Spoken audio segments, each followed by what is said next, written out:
Hello and welcome. I'm Roger Philipp of UWorld Roger CPA Review. As our lives have been turned upside down due to COVID-19, I wanted to remotivate you to stay positive and keep your life on course. This means it's important to set goals and achieve success. Now remember, your life is not on pause during this trying time. There's no better time to invest in your than now. And it's a great time to pursue your professional goals. Now, I mentioned the word goals, so the question is, hey, what are goals? Well, I looked them up in the Webster's Dictionary, like anyone knows what a dictionary is. It's under 30 years old. Staying at a library, what's a library? Never mind. But what does it say? The definition is the end towards which effort is directed. So what is a goal? The end towards which effort is directed. It means you're taking all this energy, all this passion, and you're heading in a certain direction. That's what a goal is. Now, what it tells us, it's important to self-assess. And by self-assessing, that means that we're sitting down and saying, what's important to me? What's important in my life? And that means, gee, I guess, what are my short-term goals? What are my long-term goals? So when you look at that, and I've talked to many, many people over the 35 plus years that I've been working and teaching, is I talk to people, and some people are just grinding ahead and working for a paycheck, and they just don't seem passionate about what it is they're doing. And I remember, going back several years, I had a girlfriend who every Sunday she'd get up and be stressed out, and oh my, I'm like, what's wrong? Oh, I got to prepare for the week, usually prepare. And so all of Sunday was wasted because she was stressed out about getting ready so she could go do a great job at work. All right. She was kind of a mess. Thank goodness she's an ex. But the point is, you need to sit down and think about, how do I want to spend my working day? You need to establish goals, both short term and long term. The other thing, though, is we need to address not career goals, but both personal and professional goals, because it's important to avoid the trap of only focusing on one goal, for example, a career goal. I had this friend years ago, and he focused on his career, and he had a great career, and he was doing really well, making a lot of money, so financial was being accomplished as well, but he was divorced 3 times, he didn't know who his kids are, he was in terrible physical condition. So again, it's important to have goals, but it's important to balance your life. If you don't have a variety of goals, life seems shallow. So what that tells us is the benefit of goal setting is we have to sit down and say, okay, I need these long-term goals, but I also need these short-term goals. The long-term goals helps to establish the direction that you're heading in. That's your course of action. It kind of keeps you focused. What is it I need to get accomplished? So it also helps you decide what's important in the short term, because the short term are like the stepping stones or the baby steps to accomplishing the long-term goal. For example, back when I was a young kid, I said my long-term goal is to become a partner at a big accounting firm. So that's my long-term goal. My short-term goal would be, okay, I guess I need to get into a good university. I need to get into the accounting program. I need to get to know the professors. I need to go to meet the firms and meet the firms, the people that are doing the hiring. I need to get an interviews and an in-house and do a resume and get a job. And so those were the shorter term goals to accomplishing that long-term goal. The other purpose is it helps you to reevaluate. So in other words, in the short term, I might reevaluate and say, you know what? I don't enjoy what I'm doing in the short term. Therefore, that long-term goal maybe needs to be readdressed. So again, it's important to address both personal and professional issues because, again, you want to have a nice balanced life. Now, a lot of us view goals as a pyramid. It's like, when I get to the top, boom, then I'm going to be successful. Well, you need to set a goals in a variety of areas. So for example, some of us say, when I make 100 grand, then I'm going to be successful. Or 150 grand or two. The problem is, if you don't enjoy what you do, you can't just work for the money. It's not enough. They can't pay you enough to enjoy your life if you don't enjoy what it is you're doing. So you need to set goals in a variety of areas. That's why I like to mention that there's 6 main areas I like to look at as far as having a well-balanced life. They involve career versus job. And I say versus job because what you have in college is a job, what you're working towards is a career. Financial, physical, mental, family, and spiritual. So let's talk about each of these. The first one is career. And again, that's career versus job. As I said, a job is what you do in school, and that's just, to pay for school and books and living expenses and so on. But career is what it is you're going to be doing many, many hours. Now, most of us aren't working 40 hours a week, right? We're working 45, 50, 60, and so on. You're working a lot more hours, and that's a normal thing because especially as you're starting out in your career, you really want to do a good job, plus you're learning a lot, so you want to put in the hours. You want to make sure that you enjoy doing what you're doing. You want to make sure you're passionate about it. And as I said earlier, on a Sunday night, you don't want to be the person stressed out going, oh my gosh, I'm not looking forward to Monday. Me, I love doing what I'm doing because I'm helping people accomplish their goals. So it makes my life more meaningful. It gives it more value. So for me on a Sunday night, I miss work. I look forward to going to the office on Monday, Tuesday, Wednesday, and doing what it is I do. But as you look at the career, thinking about how do I want to spend my working life, whether it's public or private or governmental accounting. And the beauty here is wherever you start isn't necessarily where you're going to end up. A lot of people start in public accounting and they want to get their hours in and get their CPA. And then many shift over to private accounting. They might get a job with one of their clients, or some will go into governmental, the FBI, IRS, Franchise Tax Board, DCAA, and so on. And it all depends on, again, lifestyle. Because, for example, maybe in public accounting, I might be working many, many more hours, but I'm going to make more money. Whereas in government, I will have a more balanced life, but I'm not going to make quite as much money. So it's important to realize that the beauty is you can jump between public, private, governmental. One of the things that stuck with me when I started in public is only about 2% of the new hires will stay till partner. So when I started at Deloitte in downtown Los Angeles with 80 people, 2% is like 1.6 people. I don't know what that 0.6 looks like, but 1.6 people. Now, in reality, 3 of the people I started with are partners and still there years later. So that blew through that 2%.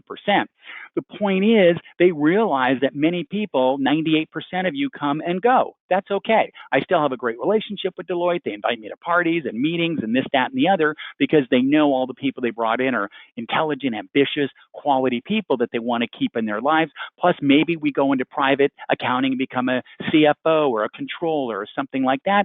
And then when we need accounting or have accounting issues, we may reach out to them. So, and career versus job, very, very important. Financial goals, right? How much do I want to have? I need to be rich, right? What is rich? Like Jeff Bezos? Maybe keeping up with the Kardashians, or you're on TMZ and they're following you around. For other people, the definition of rich is getting up in the morning and your car starts. Woohoo! I can get to work, I can get to school, assuming all that's open again. So with the financial shouldn't be a goal, and I heard this once and I like it, money should be a byproduct, not a goal. Because what you want to do is think of what kind of lifestyle I want to have, and then what kind of career and how much work I want to do in order to accomplish that. But if money is your only goal, but you don't like the career you've chosen, they can't pay you enough money. So make sure that, again, you're pursuing something you enjoy. Because if you're good at what you do, generally speaking, the money will follow. Physical, right? Physical goals. So what kind of physical condition do I want to be in? And I know for myself, I travel a lot for work and I'm flying all over the place or giving presentations or speeches or teaching classes and so on. So I said, I need to take better care of myself. So what did I do? I went on and watched one of those infomercials, right? So what do you think I bought? I asked once and someone said, spray on hair. I'm like, thanks a lot. Anyway, no, I bought one of those, no, someone said a George Foreman grill. No, I bought one of these juicers. And I remember years ago, there was a guy named Jack Elaine, and he lived to be like 140 and he could swim and pull 30 boats and he lived. So I bought the juicer, I bought the carrots, I bought the apples. So the goal was I'm going to get in good physical condition. I made the juice. It was great. But if you've ever tried to clean one, they're terrible, right? So got rid of the thing. The point is, at least I was addressing my physical condition. What I did since then is I then hired a trainer and I said, okay, I'm going to work out on a regular basis. Now, instead of going to gym, I have online classes I take. During COVID-19, when we were locked down, I would take my kids at noon and say, you're going to watch my nephew teach this class and you're going to exercise. So it's important, again, to stay fresh and alert and focused. It's important for your body, for your soul, for your mind. Another area of goal setting is mental goals, areas you want to grow in, things you're interested in. So as I'm traveling around, maybe I listen to XM radio or TED Talks, right? TED Talks are great. You've got 18 minutes. You can focus in on what you want to hear. So you're learning new things. And maybe these are things that will help you accomplish or improve upon your professional goals as well. So again, add that in as your part of your list of goals, mental and areas you want to grow in. Family goals. And I know it seems strange, but you need to sit down and think about what kind of family life do you want to have. I know for myself in my 20s and my 30s, I was young, I was fit, I had free time, I was happy. But, a family wasn't part of that set.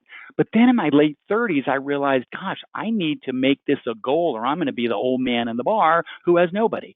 So in my late 30s, I said, I'm really going to, so I made it a goal to find somebody who had a similar religious background, similar desires and wants, who wanted a family and so on. But it was a lot of work to find that person. But again, I had to focus on that. One of my brothers, who's a doctor and single, he mentioned that, because he works a lot, he's got a great career, so his career goals met, his financial goals met in other areas, but he worked so much he didn't have as much time to spend with his son. So family kind of fell by the wayside, but some of the other areas were being met. One of the things that I read this article about doctors, and it said that a lot of the doctors are working fewer hours now. And it said, why are they doing that? And they said because they've never had a patient on their deathbed say, gee, I wish I would have spent more hours in the office. What they say is, gee, I wish I would have traveled or married or had a family or studied philosophy or sociology or learned another language. And so again, it's I try to live my life that way. I try to reflect, which I'll talk about later. I try to look 5, 10, 20 years down the road and say, what does that life look like back into today and figure out how to get there.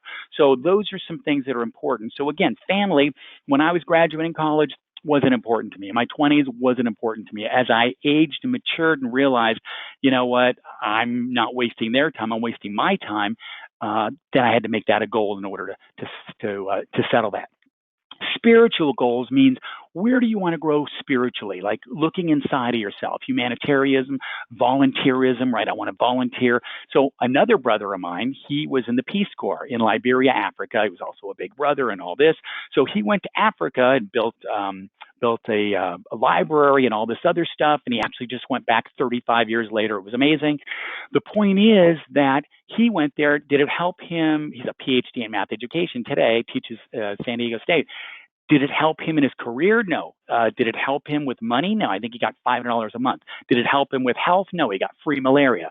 But it helped him spiritually, and it's something that affected him throughout his entire life. So when we look at this, that involves volunteerism, for example. And there's a lot of things like Accounting for Change or Ronald McDonald House and so on. One of the things I love about accounting is all the firms seem to really give back, and all the firms encourage this. So that would be a spiritual side where you're kind of putting it all together. So you have to ask yourself, what is it that makes you feel complete in your life?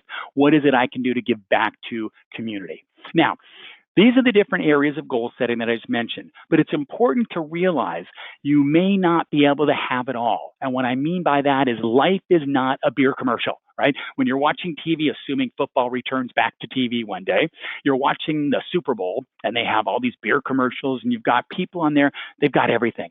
They've got a great career, they've got family, they've got money, they've got health, they're all beautiful, so it looks like that's not how life is. Life, on the other hand, is more like a trip to a salad bar. You ever been to a salad bar? Sizzler. I grew up with a place called Sizzler, but that little salad bar, they give you a plate this big, and then they give you all these choices. And you go, oh, I think I'll work on career, and I'll have a little bit of physical, and whoop, my plate is full. So life really is more of a balancing act where you've got to balance it between, I can't have all those 6 goals at once. So I've got, okay, right now I'm going to work on career, but I can make more money doing something else, but later on this will pay off. So it's a balancing act. So realize that you need to prioritize it in your life in order to have a well-balanced life. That's how you're going to accomplish these goals. Now, in goal setting procedures, how do we do this? First one I like to say is reflection. And reflection is what I mentioned earlier, where you're looking down 5, 10, 20 years down. And I do this with a lot of my friends where I might have a friend who's 35 and they're single and partying. And I say, that's great.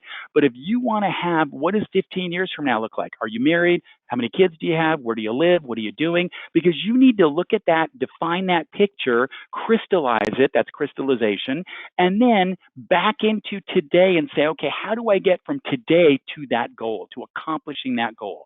So that's reflection, crystallization, and formalization means writing down these goals. Then periodically you want to evaluate.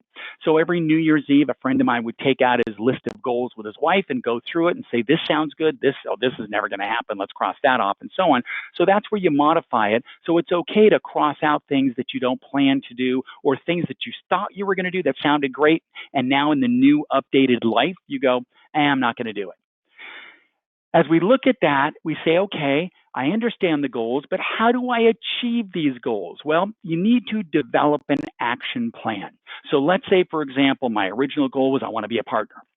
And I started out saying, I want to be a partner. Let me establish a reasonable timeline. And setting that up, saying, okay, it takes 12 to 15 years to be a partner. Let me be patient, but let me set that up as a realistic goal.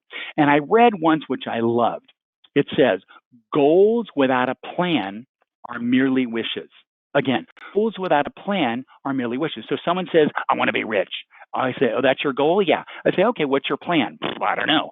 Well, then it's not really a goal. It's more of a wish, right? I wish I were rich because you don't have a plan. How are you going to get there?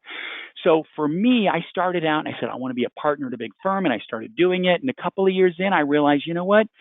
This is a great profession, but it wasn't for me.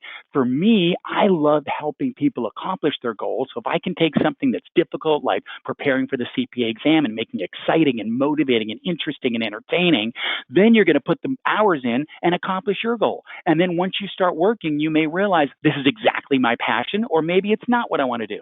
That's okay. You're allowed to modify it throughout your life and make those adjustments. The other thing is to remind yourself of the goals. In other words, periodically pick them up and reread them, because life changes dramatically. You know, before COVID-19, I had different goals than I do today. I mean, all of a sudden I'm stuck at home or in the office and I'm homeschooling, and so your focus changes, but we'll get through this. After this situation that's going on in our lives, all of a sudden life opens up again, maybe a little more limited than it was before, but then we'll just readjust those goals. So periodically pick them up, reread them, evaluate the timetable, see how you're doing, and it's okay to make revisions. Just because you made this as a goal doesn't mean you're married to it. You can change your mind later. Time savers. Now, life gets distracting, right? You start working and this and that, and all of a sudden you get sidetracked. So how do we stay efficient? That's where these time savers come in. For example, a calendar. I get asked all the time, can you do this presentation here? Can you give a speech? Do you have a call? Can we have a meeting? Well, I use calendars in order to stay organized, and it helps me to keep a clear, open mind. They've done studies with your workspace. They found that at the end of the day, clean up your workspace, clean up your desk, because when you come in the next morning and your desk is clean, you come in with the right mindset. Technology, use it as much as you can, right? Computer, smartphone, and so on. That's one of the things. You know, I'm traveling around the world. I might be in Mexico on vacation, but in today's day and age, I can still work. I can do online education. I can teach online education, and so on. They've also done studies and said, you know, millennials spend about 6 hours a day on their phone. The problem is, and it's funny with my employees, I'll say, hey, did you talk to someone? They go, yeah. I go, what'd they say? Well, I sent them a text. Well, that's not talking, right? I said, I got to teach people how to pick up a phone and make a phone call, because in their mind, that's communication. It's not. You need to, again, two-way communication. Using any kind of assistance. So for example, laundry. I used to do my own laundry, and then I realized I don't have the time. Opportunity cost, something we learned here in economics and accounting. What's the opportunity cost? It's cheaper for me to outsource that than do it myself. I also love to write a list.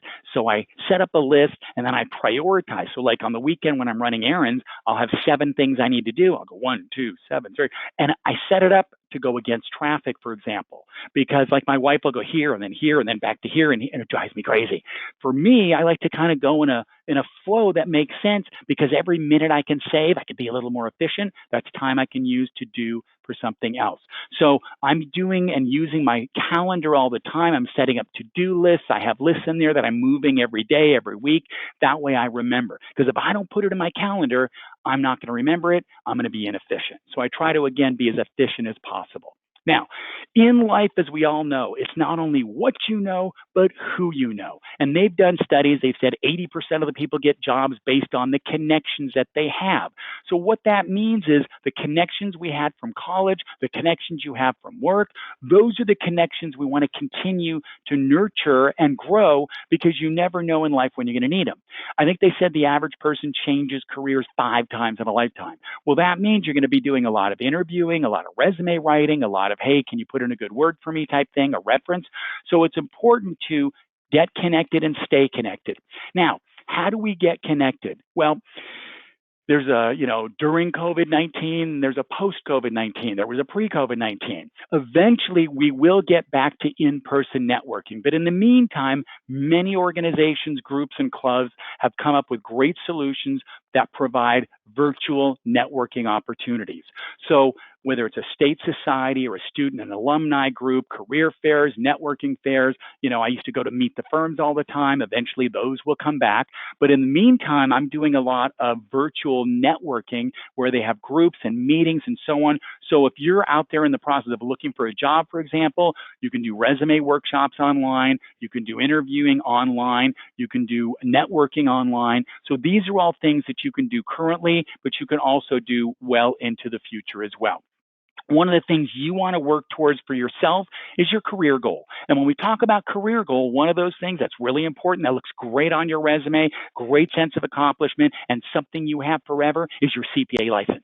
Right? I always tell people that I spent so much time and energy working on my CPA, and I'm so proud of it that when I die, I'm putting it on my tombstone. Right? Here lies Roger, CPA. Fully depreciated. Right? Anyway, so it's important to focus and to get your CPA certificate. It all keeps and makes you very marketable in changing times. Also, in case of a recession, it adds to your resume. So the key is to pass the exam, make sure you meet the educational and work requirements, and then earning your license, which again will afford you job security and helps to keep your resume fresh and keep a lot of doors open. And on our website, it talks about how to prepare before, during, and after, which will help you in your career as well. Now, be selfish. What I mean by that is go for what you want.